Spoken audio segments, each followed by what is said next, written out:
আসসালামু আলাইকুম প্রিয় ফুটবল ফ্যান্স।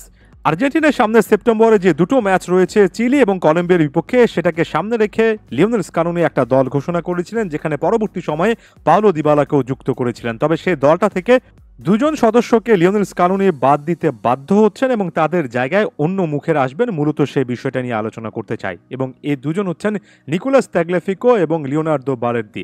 এক্ষেত্রে একেবারে ব্যাপারটা নির্দিষ্ট করে যদি বলি, তাহলে ক্লাব ফুটবলে ব্যস্ততা এবং কিছুটা ফিজিক্যাল ডিসকমফোর্ট, অর্থাৎ শারীরিক দিক থেকে কয়েকটা সমস্যা, সকল কিছুই কিন্তু এখানে কন্ট্রিবিউট করেছে, যে কারণে লিওনেল স্কালোনি না চাইলেও এখানে একটা পরিবর্তন আনতে সত্যিকার অর্থে এই মুহূর্তে বাধ্য হচ্ছেন, এবং সেই পরিবর্তনগুলো এই দুটো পজিশনকে কেন্দ্র করে আসবে। নিকোলাস তাগলিয়াফিকোর ক্ষেত্রে যে জিনিসটা বলা হয়েছে সেটা হচ্ছে, তাগলিয়াফিকো কোপা আমেরিকার পরে প্রি সিজনে সত্যিকার অর্থে কম সময় পেয়েছেন, এবং এই মুহূর্তে আর্জেন্টিনার থিঙ্ক ট্যাঙ্ক তার বর্তমান ক্লাব অলিম্পিক লিওর সঙ্গে বসেছে, এবং এখানে অলিম্পিক লিওর অনুরোধের প্রেক্ষিতে লিওনেল স্কালোনিও নাকি ব্যাপারটা বুঝতে পেরেছেন এই প্লেয়ারটাকে আরো সময় দেওয়া উচিত। এখন জাতীয় দলের ব্যস্ততায় তাকে যুক্ত না করে, তাকে যেহেতু ক্লাবে অনেক বেশি করে দরকার, এবং যেহেতু তিনি আসলে প্রি সিজনে একটা সিজনকে সামনে রেখে যে প্রস্তুতির জায়গা থাকে, সেখানে প্রস্তুতি নেওয়ার জন্য যথেষ্ট পরিমাণ সময় পাননি, সেক্ষেত্রে তাগলিয়াফিকোকে আপাতত এখন বিবেচনা করা হবে না।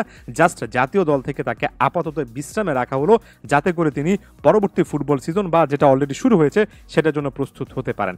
এখন লেফট ব্যাক পজিশনে অবশ্যই দলের মধ্যে এখনই রিসোর্স আছে, যেমন লিসান্দ্রো মার্টিনেজ সেই পজিশনে একজন প্লেয়ার হতে পারেন। ভ্যালেন্তিন বার্কো তো এমনিতে একজন লেফট ব্যাক, তারও এখানে সুযোগ পাওয়াটা উচিত, এবং অন্য কেউ রিপ্লেসমেন্ট হিসেবে আসলেও হয়তোবা ভ্যালেন্তিন বার্কোকে আমরা একটু বেশি করে দেখব, এবং সেই সুযোগটা আছে। তবে তারপরও লিওনেল স্কালোনি নাকি একেবারে লাইক ফর লাইক সাবস্টিটিউট খুঁজছেন, এবং এই জায়গা থেকে মার্কুস অ্যাকুনিয়া নামটা আরও একবার আসছে, যিনি কিনা রিভার প্লেটে মুভ করেছেন। অ্যাকুনিয়া দলের মধ্যে ঢুকে যেতে পারেন, এবং লাউতারো ব্লাঙ্কো, যে ব্লাঙ্কো এর আগেও জাতীয় দলের একটা প্রাথমিক স্কোয়াডে ছিলেন, যিনি কিনা বোকা জুনিয়র্সের লেফট ব্যাক, তাকে দলে ডাকা হতে পারে। অর্থাৎ এখানে একেবারে ওই প্রোফাইলটা মিস হওয়ার পরে লাইক ফর লাইক সাবস্টিটিউশনের দিকে লিওনেল স্কালোনি যাবেন।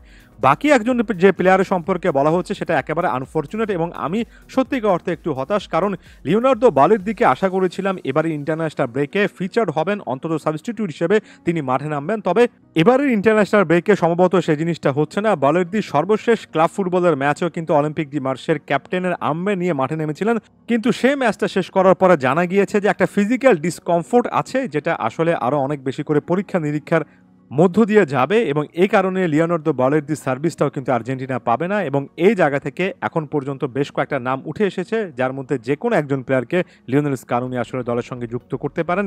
লুকাস মার্টিনেজ কুয়ার্তা একটা পরিচিত নাম, এর পাশাপাশি Marcos Senesi, Facundo Medina, Nehuen Perez, বেশ কয়েকটা নাম আসছে যারা কিনা জাতীয় দলের রাডারের আশেপাশে আছেন।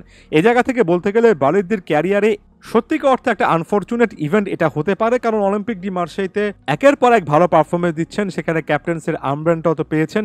বালের্দির ওভারঅল পারফরমেন্সের স্বীকৃতি স্বরূপ তাকে জাতীয় দলের আশেপাশে দেখতে চাচ্ছিলাম, তবে যখন সিলেক্টেড হলেন এবং মনে হচ্ছিল সিলেকশন দেখে যে বালের্দি গেম টাইম পাবেন, তখন ইনজুরি সংক্রান্ত ইস্যু বা ফিজিক্যাল ডিসকমফোর্ট তাকে কিন্তু বাইরে রাখছে। এই জায়গা থেকে এখন দেখার বিষয় হচ্ছে মার্টিনেজ কুয়ার্তার মতো পরিচিত অপশনের দিকে স্কালোনি যাবেন, নাকি ফাকুন্দো মেদিনা বা মার্কোস সেনেসি, যাদেরকে সর্বশেষ ব্রেকগুলোতে সেভাবে ডাকেননি, এমন কোনো একটা অপশনের দিকে যাবেন। যাওয়ার আগে আপনাদের কাছে প্রশ্ন থাকবে, এই দুটো প্লেসে আপনারা কাকে কাকে দেখতে যাচ্ছেন। ধন্যবাদ সবাইকে।